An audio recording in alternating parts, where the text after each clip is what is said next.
حضرت احنف بن قیس رضی اللہ تعالی عنہ،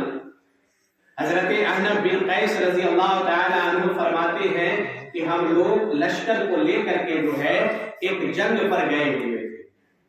بڑی بہادری کے ساتھ اور دلیری کے ساتھ ہم لوگوں نے اس جنگ کو لڑی اور اللہ رب العزت نے ہم لوگوں کو اس جنگ میں فتح بھی عطا کی۔ حضرت احنف بن قیس رضی اللہ تعالی عنہ کہتے ہیں کہ ہم لوگ جب جنگ سے لوٹ رہے تھے تو وہ دور حضرت عمر فاروق رضی اللہ تعالی عنہ کا تھا اور وہ اس وقت کے المومنین تھے۔ تو حضرت احنف بن قیس رضی اللہ تعالی عنہ کہتے ہیں کہ جب ہم لوگ مدینہ میں گھسنے لگے تھے تو ہم لوگوں کو ایک خوشی ہوئی، لشکر والوں کو خوشی ہوئی کہ ہم لوگ جنگ جیت گئے ہیں، تو یقیناً ہے کہ امیر المومنین کے سامنے جائیں گے تو ہمیں شاباشی دیں گے۔ تو حضرت احنف بن قیس فرماتے ہیں کہ ہم لوگ ابھی دخول مدینہ ہی میں تھے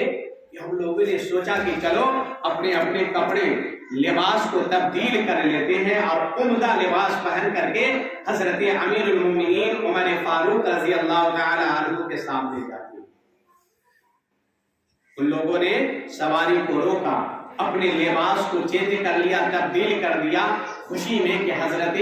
امیر المومنین ہم لوگوں کو دیکھ کر کے خوش ہو جائے گا۔ لیکن جو خائفین ہوتے ہیں، جو اللہ سے ڈرنے والے ہوتے ہیں، اللہیت کے لیے کوئی کار کرنے کی کوشش کرتے ہیں تو وہ دنیا والوں پہ نظر نہیں رکھا کرتے کہ دنیا والے ہمیں دیکھ رہے ہیں کہ نہیں دیکھ رہے ہیں۔ وہ صرف یہ دیکھتا ہے کہ ہم جو عمل کر رہے ہیں، ہم جو عبادت کر رہے ہیں، ہم جو تسبیح و تحلیل کر رہے ہیں، کوئی دیکھے نہ دیکھے، یہ دل میں ارادہ ہے کہ مولا کریم دیکھ رہا ہے۔ حضرت احنف بن قیس فرماتے ہیں کہ ہم لوگوں نے تبدیل کر دیا اور پھر گھوڑے پر اپنے سواری پر سوار ہوئے اور خوشی میں ہم لوگ آ رہے تھے تو ایک شخص سے ملاقات ہوئی جس نے یہ کہا کہ تم لوگوں نے غلطی کر بیٹھی، لفظ تھا کہ تم لوگوں نے غلطی کر بیٹھی ہے۔ حضرت احنف بن قیس سوچنے لگے کہ کیا غلطی ہم لوگوں نے کیا ہے، تو پھر اس بات پر پہنچے کہ شاید ہم لوگوں نے جو جنگ والے کپڑے کو تبدیل کر دیا ہے اور عمدہ لباس پہن لیا ہے، شاید یہ لباس لے کر کے امیر المومنین کے بارگاہ میں جائے تو شاید وہ ہم لوگوں سے ناراض ہوگا۔ حضرت احنف بن قیس پھر وہاں رک جاتے ہیں اور جلدی جلدی جو ہے اپنے لباس کو تبدیل کر لیتے ہیں اور وہی لباس جو جنگ کے میدان میں پہنے ہوئے تھے اس کو پہن لیتے ہیں اور پھر اپنے لشکر والوں میں شامل ہو جاتے ہیں۔ جب مدینہ پہنچتے ہیں حضرت احنف بن قیس اور ان کے ساتھی لوگ، ان کے ہمراہی لوگ تو اپنی اپنی سواری کو باندھ دیتے ہیں اور حضرت امیر المومنین سیدنا عمر فاروق رضی اللہ تعالی عنہ کی بارگاہ میں حاضری دیتے ہیں۔ حضرت سیدنا عمر فاروق رضی اللہ تعالی عنہ کی بارگاہ میں جب حاضری دیتے ہیں تو حضرت سیدنا عمر فاروق رضی اللہ تعالی عنہ کو سارا معاملات یہ لوگ بتاتے ہیں۔ حضرت عمر فاروق کچھ کر کے اس جگہ پہ جاتے ہیں جہاں یہ لوگ میدان جنگ سے واپس آنے والے سواری کو باندھ رکھا۔ جب حضرت عمر فاروق ان سواریوں کے قریب گئے تو دیکھا کہ سارے لوگوں نے اپنی اپنی سواری کو باندھ رکھا ہے خیمے سے۔ حضرت سیدنا عمر فاروق کو بڑا غصہ آیا اور ڈانٹ کر کے کہا کہ تجھے حیا نہ آئی کہ تو ان جانوروں سے، ان سواریوں سے فائدہ اور استفادہ حاصل کرتا ہے، کبھی جنگ کے میدان میں جاتا ہے، کبھی تجارت کے میدان میں جاتا ہے، اپنی زندگی کے ہر لمحات کو سنوارنے کے لیے ان جانوروں کو استعمال کرتے ہو اور یہ بھوکا پیاسا جانور ابھی میدان جنگ سے لوٹا ہے اور تم لوگوں نے اسے باندھ دیا۔ تو یہ دل دیکھیے کس طریقے سے اللہ کے خوف سے لرز رہا ہے، لیکن ہم لوگوں کا دل ہے وہ صحابی رسول سیدنا عمر فاروق کی ذات ہے جن کے بارے میں یہ آتا ہے کہ اللہ کے پیارے حبیب آقا کریم صلی اللہ تعالی علیہ وسلم نے فرمایا اگر میرے بعد کوئی دنیا میں نبی بن کر کے آتا تو یہ عمر نبی بن کر ان کو کتنا ڈر ہے؟ نماز بھی ہے، روزہ بھی ہے، حج بھی ہے، زکوٰۃ بھی ہے، امیر المومنین بھی ہے، انسان تو انسان، جانوروں کی بھی تکلیف ان سے برداشت کرے۔ کہا تم لوگ اگر ان جانوروں کو کھول دیے ہوتے نا تو یہ جانور اپنے اپنے پیٹ کو جو ہے بھر لیتے آپ کا کیسا رہا۔ تم لوگوں کو احساس نہیں کہ کسی پر ظلم کرنا کتنا بڑا گناہ ہے؟ اس کے بعد حضرت احنف بن قیس کہتے ہیں کہ اسی درمیان میں ایک نوجوان ٹپک جاتا ہے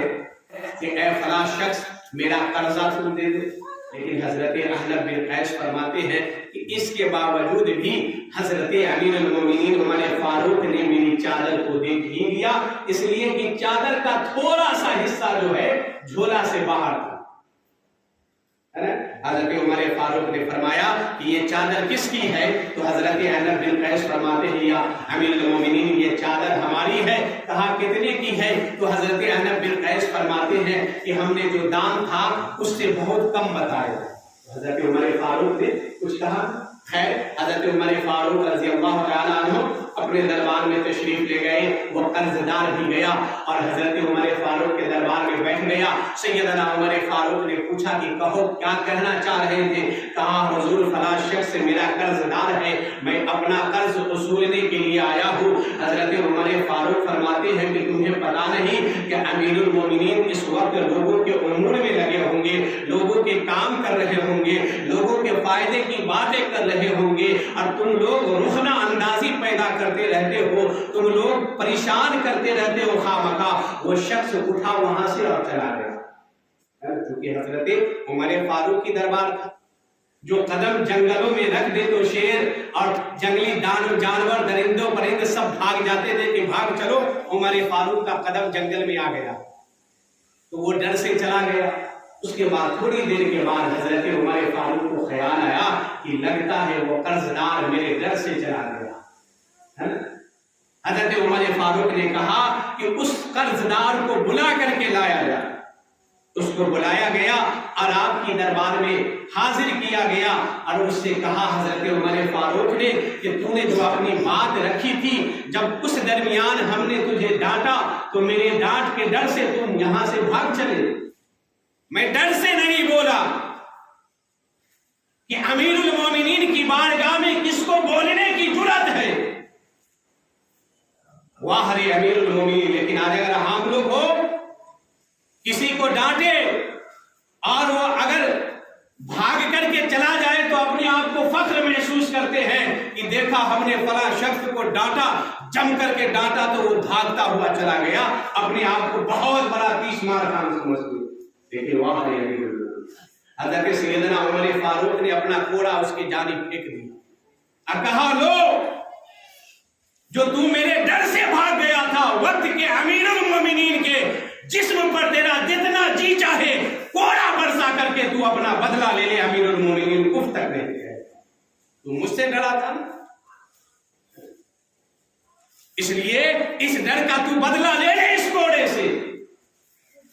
تو یہ اللہ والوں کا دل تھا جو دوسروں کے تکلیف دینے پر بھی ان کا دل لرز نہ تھا۔ حضرت